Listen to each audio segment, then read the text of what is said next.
오늘 우리 성도 여러분들, 사람들은 세상을 살아가면서 다 각각 뭔가에 미쳐서 그것으로 말미암아 기쁨을 누리며 그 기쁨으로 세상을 살아가고 있습니다.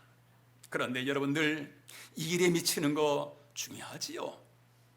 여행에 미치는 거 좋지요. 운동에 미치는 거 좋지요. 그런데 성도 여러분들, 예수님에게 미친다는 거, 여러분 얼마나 영광스럽고 예수님에게 붙잡혀서 살아간다 얼마나 행복하고 존귀한 삶인지요.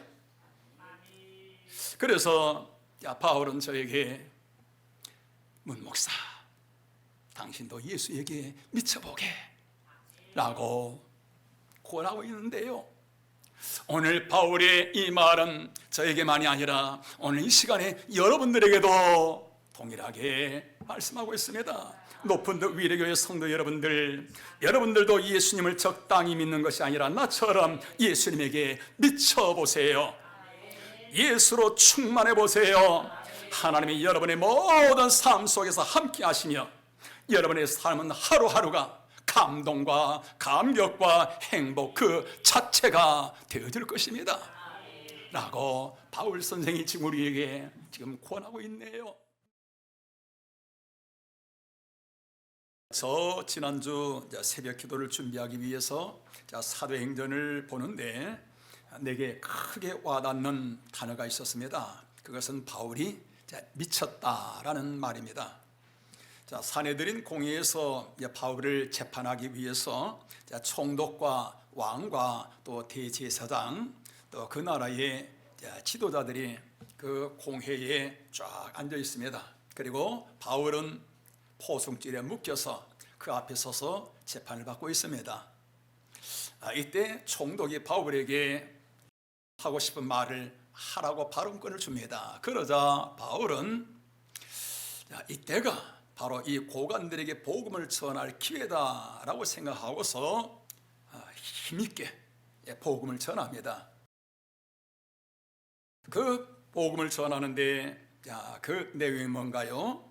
예수님이 살아계신다. 예수님 지금 우리와 함께 하신다. 예수님은 다시 오신다. 이 복음을 담대하게 전하자 이 총독과 왕과 그 앞에 있는 사람들이 보기에 바울이 지금 제정신이 아닌 것입니다. 정신이 나간 거예요. 그래서 바울이 하는 말을 중단시키고, 바울아, 네가 미쳤구나 라고 외칩니다. 이런 바울이 그들의 눈에는 미친 사람으로 보이죠. 그런데 바울은 지금 성령으로 충만한 것입니다. 하나님의 영으로 충만한 가운데 지금 그들에게 하나님을 증거하고 있지요. 바울이 된 것은 바로 이처럼 예수에게 미쳤기 때문인 것입니다. 성경을 읽고 묵상하는데 이 말이 내 마음속에 꽉 박힌 것입니다. 네가 미쳤도다. 그래서 나도 바울처럼 예수에게 미치리라. 예수님에게 붙잡혀서 살아가리라. 이 마음이 그때부터 계속 내 안을 떠나지 않고 있습니다. 오직 예수님만 바라보며 예수님만 좋아하며 예수님께 붙잡힌 사람, 예수님에게 미친 사람, 예수 마니아가 되리라. 이런 마음으로 가득합니다. 여기서 미쳤다라는 이 말의 헬라어가 마이네라고 하는 말인데 영어로는 마니아라는 단어입니다. 마니아 그 뜻이 무슨 뜻인지 우리 한번 보실까요? 무슨 뜻인가요? 몰두하는 것, 또 광적으로 집착하는 것, 이것을 마니아라고 이렇게 말합니다. 그래서 야구에게 미친 사람들, 야구에게 몰두한 사람들을 베이스볼 마니아라고 그렇게 말하지요. 야구 광이라는 것입니다. 어떤 사람은 시간만 나면 골프 가방 들고서 필드로 나갑니다. 아예 그냥 어떤 사람은 이 골프 치기 위해서 외국까지 나갑니다. 이 사람은 골프 마니아지요. 어떤 사람은 커피를 너무 좋아합니다. 하루에 커피를 몇 잔씩을 마셔야만이 일이 되어진대요. 그래야 또 잠이 온대요. 이 사람은 커피 많이 하지요. 어떤 사람은 일하는 것을 너무 좋아합니다. 일 속에 빠져서 살아가지요. 이 사람은 일 마니아인 거예요. 마틴 루터라는 사람, 종교가 부패해서 온 천하가 어두워져 있을 때에 그 종교를 개혁을 합니다. 또 베토벤이라는 사람, 청력을 잃어버렸는데 그러한 훌륭한 음악을 만들어냅니다. 에디슨이라는 사람, 1000가지 이상의 발명품을 만들어냅니다. 이런 분들은 다 한결같이 광적인 열정을 지닌 사람들이죠. 이 분야에 미친 사람들인 것입니다. 인류는 바로 이 분야에 미친 사람들을 통해서 발전되어지며 또 인류는 성장되어서 가는 것입니다. 그리고 이런 사람들이 인류 역사 속에 빛을 발하게 되어지지요. 오늘 본문의 바울도 그렇습니다. 지금 총독과 이 왕들이 보기에는 바울이 미친 거예요. 자, 지금 그 자리가 어떤 자리인가요? 재판을 받는 자리잖아요. 지금 바로 이때가 바울이 나는 로마 시민권자입니다. 로마 시민권자는 감옥에 죄를 정하지 않고는 감옥에 가두질 않아요. 그래서 자신이 로마 시민권자인 것을 드러내고 그리고 자신의 무죄를 증명하고 감옥에서 나올 수 있는 철호의 기회인 것입니다. 바울은 지금 3년 동안 감옥 생활하고 있는 거예요. 그 감옥에서 풀려날 수 있는 지금 마지막 찬스인 것입니다. 뿐만 아니라 지금 이 재판이 잘못되어지게 되면은 자기 생명도 지금 보장할 수 없는 그런 인생의 가장 중요한 기로점에 서 있습니다. 이런 상황이면은 어느 누구든지요 자신의 무죄를 증명하고 자신을 변명하게 되어지지요. 그래서 지금 총독이랄지 그 재판관들은 당연히 바울도 자신의 무죄에 대해서 증명하고 또 풀려나기 위해서 말할 줄 알았는데 재판에 대해서는 전혀 관심이 없는 거예요. 오직 예수님만 전하고 있는 것입니다. 그 예수가 누군가요? 지금 재판관 이 사람들이 로마법에 의해서 십자가에 못 박아 죽인 사람인 것입니다. 십자가에 못 박아 죽였는데 그런데 그 예수가 다시 살아났다는 것입니다. 살아난 것으로 끝난 것이 아니라 예수 믿는 모든 사람들과 함께 하고 있다는 것입니다. 함께 하고 있는 것으로 끝난 것이 아니라 그 예수님이 이 세상을 장차 심판하신다는 거예요. 그러면서 바울 자기 자신은 예수 믿는 사람들 죽이려고 가던 그 길에서 빛 가운데 그 예수님을 만났다고, 그 예수님이 자기와 함께하고 있다고 지금 전하고 있는 것입니다. 그런 말을 듣고 있는 이 총독의 눈에는 바울이 완전히 정신 나간 사람인 거예요. 그래서 한참 바울이 열변을 토하고 있는데 중단시키고, 바울아, 네가 지금 미쳤구나. 너의 많은 학문이 너를 미치게 만들어버렸구나 라고 말하자 바울은 베스도 각하여 내가 미친 것이 아니라 내가 온전한 말을 하나이다. 내가 지금 결박한 것 이외에는 지금 여기 있는 여러분들도 다 나와 같이 되기를 원하나이다. 하나님께 그렇게 기도합니다라고 말을 하고 있습니다. 자, 바울의 이 모습이 너무나 멋있는 거예요. 너무나 위대한 것입니다. 한없이 부럽습니다. 그래서 바울의 이 모습을 담고 싶은 마음이 가득한 거예요. 그래서 바울 사도가 만약에 지금 내 옆에 있다면은 한없이 존경스러운 마음으로 묻고 싶은 거예요. 자, 바울 선생님, 내가 봐도 선생님은 분명히 미친 사람입니다. 무엇이 선생님을 그토록 미치게 만들었습니까? 바울이 대답합니다. 문목사, 나는 예수 그리스도의 사랑에 미쳤다네. 나는 일찍이 예수를 핍박하며 예수 믿는 사람들을 잡아 죽이려고 미쳐서 날뛰던 사람 아닌가? 이러한 죄인의 기수인 나를 예수님이 벌하시는 것이 아니라 용서하시고 받아주셨다네. 그것으로 끝난 것이 아니라 하나님의 자녀로 맞아주시고 한없는 사랑을 쏟아 부어주셨네. 그리하여 내 머리는 예수 생각으로 가득하고 내 가슴은 예수 심장으로 뛰고 있고 내 눈엔 오직 예수밖에 보이지 않다네. 그래서 나는 어디서든지 입만 열면 예수가 터져 나온다네. 나는 예수 사랑 복음에 미친 사람일세. 그러면서 나에게 말합니다. 문 목사, 당신도 나처럼 예수님에게 미쳐보게. 선생님, 그렇습니다. 저도 예수님에게 미치기를 원합니다. 자, 바울은 예수님의 사랑에 미치고 복음에 미친 사람입니다. 예수님을 만난 후 로마에서 순교하는 그 시간까지 그의 마음은 오직 예수로 가득합니다. 한평생을 예수님에게 미쳐서 살았던 것입니다. 그러자 하나님이 하늘과 땅의 모든 권세로 바울과 함께 하시는데요, 바울이 기도하면 안진병이 일어납니다. 귀신들이 떠나갑니다. 심지어 바울의 옷에 있던 그러한 손수건 앞치마만 가져가도 귀신들이 소리치며 떠나가는 거예요. 죽은 자도 기도하면 살아납니다. 하나님이 이러한 바울을 얼마나 높이시는지 사람들이 바울을 하나님처럼 여겨요. 그러면서 바울을 통하여서 소아시아와 로마가 복음 위에 세워집니다. 뿐만 아니라 바울을 통해서 신약 성경 절반이 그분을 통해서 기록이 되어집니다. 예수님에게 미치자 상상을 초월한 그러한 어마어마한 일들이 벌어지게 되어집니다. 예수님에 미친 사람, 사람들은 세상 말로 예수님이 미쳤다 하는데 이 실상은 성령으로 충만한 것입니다.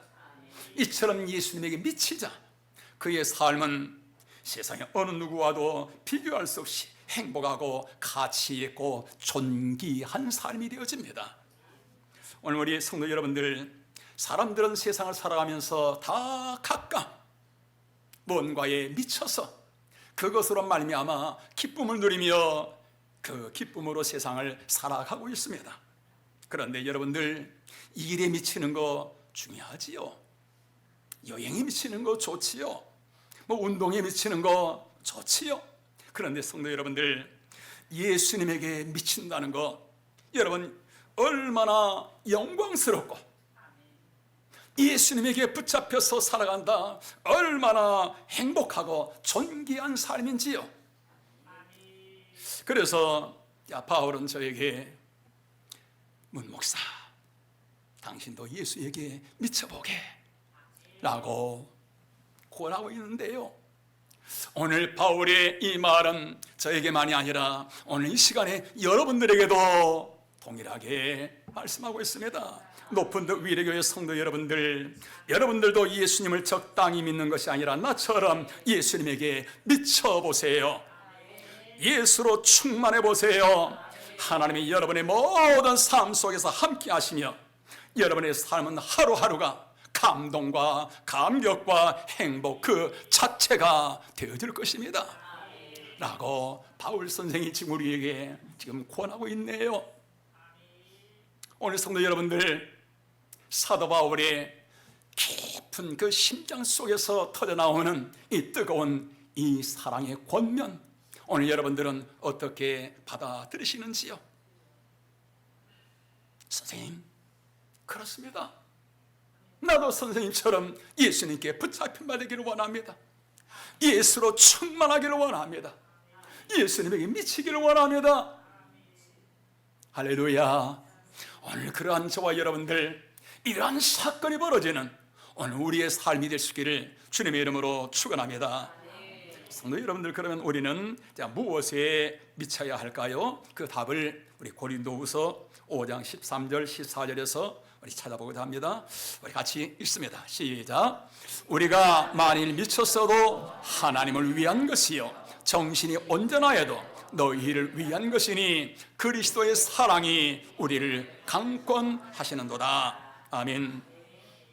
바울은 그리스도의 사랑이 지금 우리를 강권하고 있다, 그렇게 말합니다.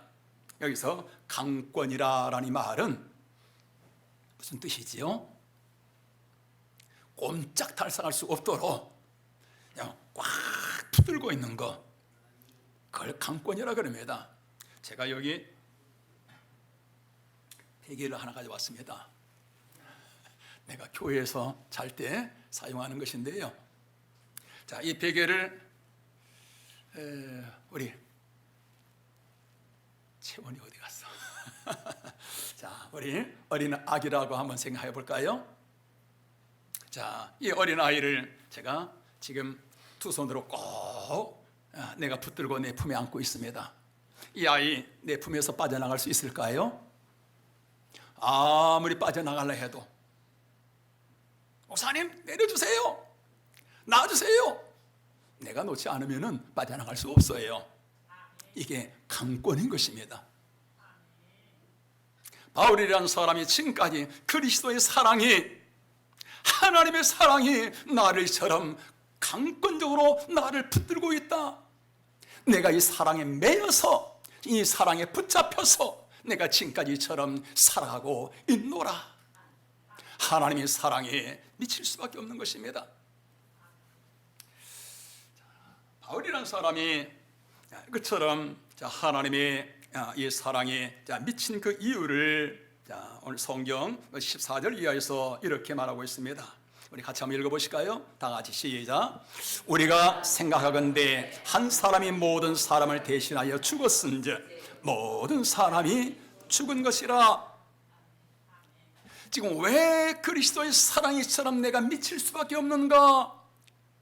지금 예수님께서 나를 위해서, 우리를 위해서 예수님이 대신 죽어주신 거예요. 예수님이 우리를 위하여 죽어주신 말씀, 우리 한 군데만 한번 더 보실까요? 유명한 말씀 로마서 5장 8절 다 같이 시작. 우리가 아직 죄인 되었을 때에 그리스도께서 우리를 위하여 죽으심으로 하나님께서 우리에게 대한 자기의 사랑을 확증하셨느니라. 아멘. 우리가 아직 죄인 되었을 때에 그리스도께서 우리를 위하여 죽으심으로 하나님께서 우리에 대한, 문 목사에 대한, 우리 한 권사님에 대한, 여러분들에 대한 하나님의 사랑을 확증하셨느니라. 부부간에 서로 사랑하지만은 생명을 내어주기까지는 쉽지가 않습니다. 남편을 위해서 대신 죽는 아내, 아내를 위해서 대신 죽는 거 쉽지 않습니다. 부모와 자녀 마찬가지지요. 자녀가 부모를 대신해서 죽는 거, 또한 부모가 자녀를 대신해서 죽는다는 거 쉽지가 않습니다. 그런데 예수님은 부모와 자녀의 관계도 아닌데, 우리와 피 한 방울도 섞인 그러한 관계도 아닌데, 우리가 죄악 중에 멸망의 길로 가고 있을 때에 주님께서, 예수님이 우리를 위해서 대신 죽어주시며 우리를 죄악 중에서 건져 주신 것입니다. 주님의 이 사랑, 하나님의 그 놀라우신 사랑, 이 사랑이 우리를 강권하고 있는 것입니다. 바울은 이 사랑에 붙잡혀서 한평생을 하나님의 사랑에 미쳐서 그처럼 살아간 것입니다. 남동생의 뒷바라지를 위해서 시집가기를 거절하고 평생을 동생을 위해서 희생한 어느 간호사의 얘기를 들어봤습니다. 동생은 누나에게 결혼하라고, 시집가라고 얘기를 종종 합니다. 그리고 주변에서도, 아니 동생을 위해서 한평생을 이렇게 그냥 보내다니 너무 지나친 거 아닌가 라고도 말들을 합니다. 그런데 그 모든 말들을 다 외면하고 오직 동생을 위해서 한평생을 헌신하며 살아갑니다. 이분이 세상을 떠나기 전에 그 이유를 이렇게 고백을 합니다. 자기가 20세 때 몸에 이상이 생겨서 수혈을 받아야 하는데 특이한 혈액형이어서 그 피를 구하지는 못한 거예요. 생명의 위기를 당한 것입니다. 그런데 어린 동생이 자기와 혈액이 같은 거예요. 그러다 이 어린 동생이 자기 누나를 위해서 수혈을 한 것입니다. 수혈이 끝날 즈음에서 이 어린 동생이 의사 선생님에게 묻습니다. 선생님, 저는 언제 죽는가요? 심히 두려워하면서 떨면서 말을 합니다. 이 동생은 자기 몸에서 피를 빼면은 그것이 곧 죽는 걸로 그렇게 알았던 거예요. 그런데 죽음을 각오하고 누나를 위해서 수혈을 하는 것입니다. 이 얘기를 그 누나가 듣고서요, 하나님 앞에 기도합니다. 하나님, 저는 평생을 제 동생을 위해서 살겠습니다. 그래 하고 그렇게 살아갑니다. 자, 우리 성도 여러분들, 죽음을 각오 수혈한 동생을 위해서 한평생을 헌신했다면은 나를 살리기 위해서 자신의 생명을 내어주신 예수님, 자, 그분을 마음을 다하여 사랑하는 것, 온 마음 다하여 그분을 사랑하는 것, 성도 여러분들, 이게 당연하지 않겠습니까? 천지 만물을 창조하신 전능자 그분이 자신의 모든 걸 다 쏟아서 우리를 사랑하시는데, 우리 또한 그처럼 그 사랑에 감격하여서 그처럼 하나님을 사랑하고 주님 사랑하는 것, 여러분, 이게 정상적이지 않겠습니까? 여러분들, 우리는 무엇에 미쳐서 살아야 할까요? 바로 주님의 이 사랑, 바울처럼 예수님을 사랑하는 이 사랑에 미쳐서, 이 사랑에 붙잡혀서, 이 사랑의 포로가 되어져서 우리는 그렇게 살아가야만 될 줄로 믿습니다. 아침에 눈을 뜨면 주님 감사합니다, 주님 사랑합니다, 오늘도 나에게 새 날을 주시니 주님 고마워요, 주님 감사해요. 길가에 예쁜 꽃을 봅니다. 참, 이 꽃들이 얼마나 예쁜지요. 하늘에 아름다운 구름을 봅니다. 그러한 모든 것들을 볼 때마다 주님, 나를 위해서 이처럼 아름다운 자연을 만들어 주셨네요.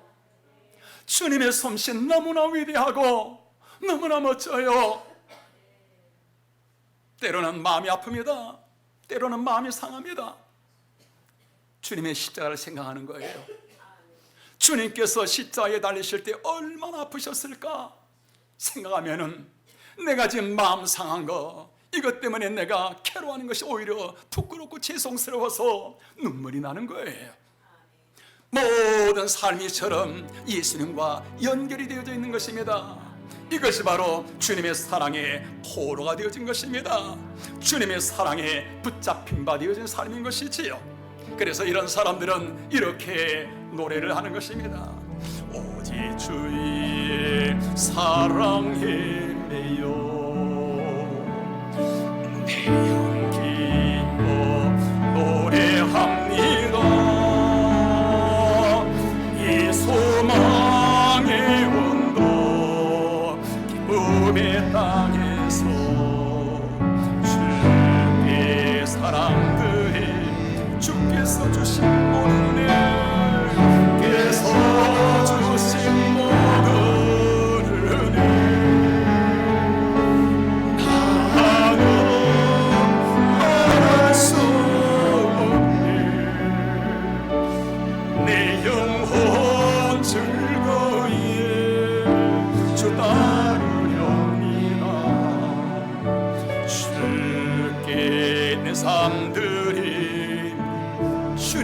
주님께 내 삶 드립니다. 주께 내 삶 드립니다.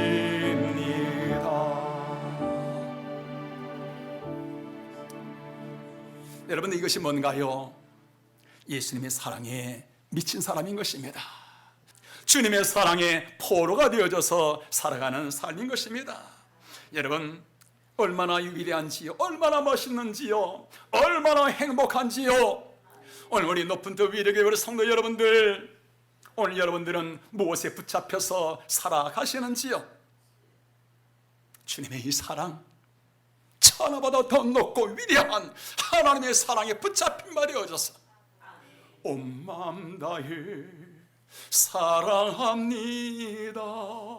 온 마음을 다하여 주님을 사랑하는, 사랑의 포로요 사랑이 미친 이 사랑을 살아가는 오늘 저와 여러분들 수 있기를 우리 주님의 이름으로 축원합니다. 자, 우리는 또한 무엇에 미쳐야 할까요? 자, 그리스도의 사랑을 전하는 일에 미쳐야 합니다. 바울은 그리스도의 사랑을 전하는 일에 완전히 미쳤습니다. 그래서 어디서든지 누구를 만나든지 이거는 복음 전하는 삶인 거예요. 감옥에 들어가도 간수에게 복음 전합니다. 그 감옥 안에 있는 죄수들에게 복음 전합니다. 어느 신상에서 절을 하고 있는 그러한 사람들 그 앞에서 예수님의 길이요, 예수님의 진리요, 예수님의 생명이십니다. 예수님을 전합니다. 고린도서 11장을 보면은 복음 전하다가 40에 하나 감한 매를 몇 대지요? 39대를 몇 번 맞아요? 5번을 맞습니다. 곤장 39대를 한 번, 두 번도 아니고 5번이나 맞아요. 한 번은 채찍 끝에 납이 달려 있는 태장이라 그러죠. 그 태장으로 3번이나 맞습니다. 3번 맞다니까 3번 그게 아니라, 전도하러 가다가 배를 타고 가는데 배가 부서집니다. 파선. 그것도 3번이나 배가 파선되어져 가요. 복음 전하는데 유대인들이 우르르 달려와서 탁 돌을 던집니다. 돌 세를 받고서 사도행전에서 죽었다 그래요. 학자들은 기절했다고 말하고 그러는데 죽자 길가에 버려버립니다. 그런데 다시 깨어납니다. 일어나더니 옷을 털털 털고서 자기에게 돌을 던졌던 그 도시에 안디옥에 들어가서 다시 복음을 전합니다. 여러분, 이게 뭔가요? 바울은 복음 전하는 것에 미친 것입니다. 바울은 머리에서 발끝까지 온통 예수님의 사랑으로 가득 채워져 있으며 입만 열면은 바로 복음인 것입니다. 모든 사람들, 어떻게 하면 저들을 구원할까? 어떻게 하면 저들도 하나님의 사랑 가운데 나아갈 수 있을까? 온통 그 마음으로 가득합니다. 복음에 미친 것이지요. 자, 여러분들, 바울이 왜 저런 복음에 미쳤을까요? 자, 우리 성경 한번 보실까요? 자, 고린도서 5장 17절 다 같이 시작. 누구든지 그리스도 안에 있으면 새 피조물이다. 이전 것은 지나갔으니 보라, 새 것이 되었도다. 아멘. 누구든지 예수님 안에 들어오면은, 누구든지 예수님을 만나면은 새로운 피조물이 되어져요. 새 사람이 되어지는 것입니다. 리메이크가 아니라 그랬지요. 있는 것으로 다시 재활용하는 리사이클이 아니라 그 말이에요. 전혀 다른 새로운 모습, 하나님이 우리 인간을 지으신 그 본래의 그 아름다운 예수 그리스도의 모습으로 다시 태어나게 되어져요. 마음이 새로워집니다. 생각이 새로워져요. 삶이 새로운 삶으로 변화되어지는 것입니다. 그렇기 때문에 저는 지금까지 목회하면서 예수님을 만난 사람 치고서 삶이 변화되지 않은 사람들을 한 사람도 본 적이 없어요.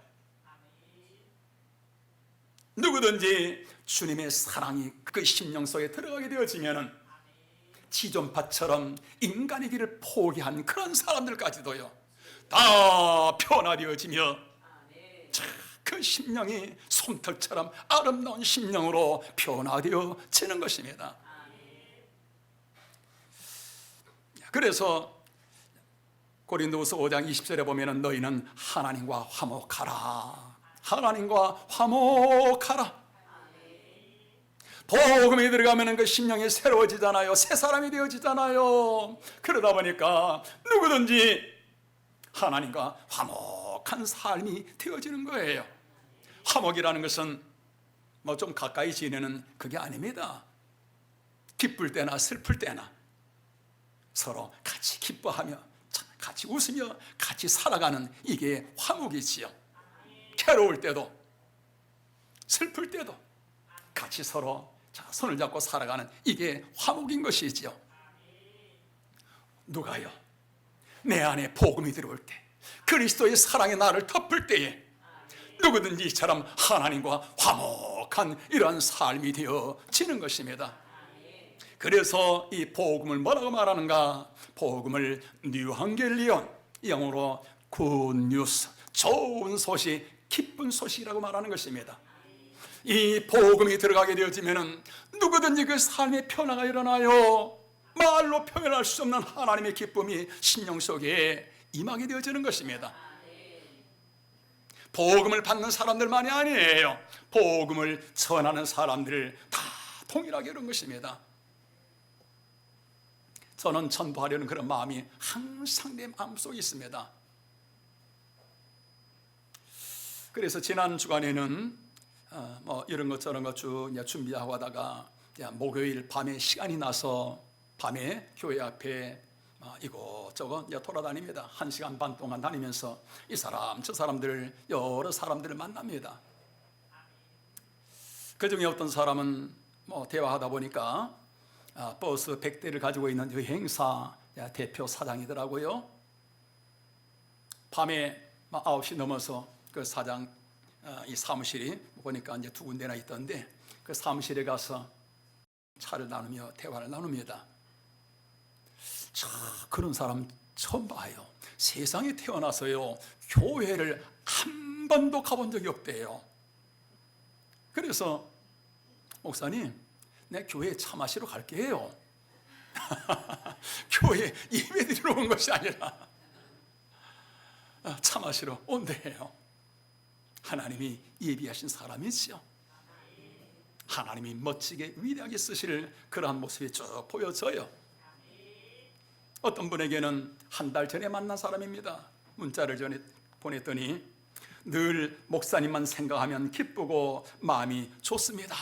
그러면서 사랑 마크 쫙쫙쫙 찍어서 보내옵니다. 자, 여러분들 이처럼 복음 전하고 나자 마음이 얼마나 기쁘고요. 우리 전은지 집사님 전도할 때마다 그 카톡방에 올라오는 글 보면은 항상 마음이 깨끗해진다라는 그러한 글을 올리고 그러는데 여러분 그렇습니다. 복음을 전하자 그 기쁨 그리고 마음이 정결해지면서요. 그러면서 말할 수 없는 주님의 사랑과 하나님의 은혜가 나의 몸과 나의 마음과 나의 생각까지 나의 삶을 쫙 덮어요. 위대가 밝아지게 보여져요. 그러면서 아침에 일어나자 와, 하나님이 멀리 계시는 것이 아니라 하나님이 바로 나와 함께 하시는 하나님, 영적인 그 포만감, 그 행복감, 여러분 그것은 말로 표현할 수가 없어요. 잠깐 복음을 전해도 그런데 바울이라는 사람은 삶이 바로 복음이잖아요. 날마다 복음을 전하고 뭐 좋은 소리만 들어요. 그처럼 엄청난 그러한 비난 박해 받으면서도 복음을 전하고 그 사람들이 변화되어지고 여러분 그 오는 하나님의 기쁨, 여러분 말로 표현할 수 없는 하나님의 사랑에 충만히 취하여서 미칠 수밖에 없는 것입니다. 하나님의 사랑에 붙잡힐 수밖에 없고요, 복음에 미칠 수밖에 없고요. 자, 오늘 우리 성도 여러분들, 저는 내 마음속에 간절한 바람이 하나가 있습니다. 그것은 우리 모든 성도들이 하나같이 다 이처럼 예수 마니아가 되는 것입니다. 다 주님의 사랑에 매여서 날마다 만나는 사람들에게 복음을 전하는 것입니다. 우리 모든 성도들이 다 전도자가 되는 것입니다. 그리할 때 우리 성도들이 얼마나 행복해하며 삶 속에서 얼마나 그 삶이 힘있고 감격해하며 우리 하나님이 우리 성도들과 함께하면서 또한 하나님이 얼마나 기뻐하실까. 오늘 사랑하는 성도 여러분들, 세상의 모든 사람들은 다 뭔가에 미쳐서 거기서 오는 기쁨으로 살아가고 있습니다. 오늘 우리는 무엇에 미치기를 원하시는가요? 주님의 사랑의 포로가 되기를 원합니다. 주님의 사랑에 미치기를 원합니다. 하나님 복음에 미치기를 원합니다. 오늘 그러한 저와 여러분 될 수 있기를 주님의 이름으로 축원합니다. 여러분의 삶은 감동 그 자체가 되어질 것입니다. 여러분의 삶은 험한 세상이 아니라 우리 하나님의 주인이 되셔서 여러분의 삶을 하나님의 영광 가운데 이끌어 가시게 될 줄로 믿습니다. 이러한 오늘 저와 여러분의 삶이 되시기를 주님의 이름으로 축원합니다.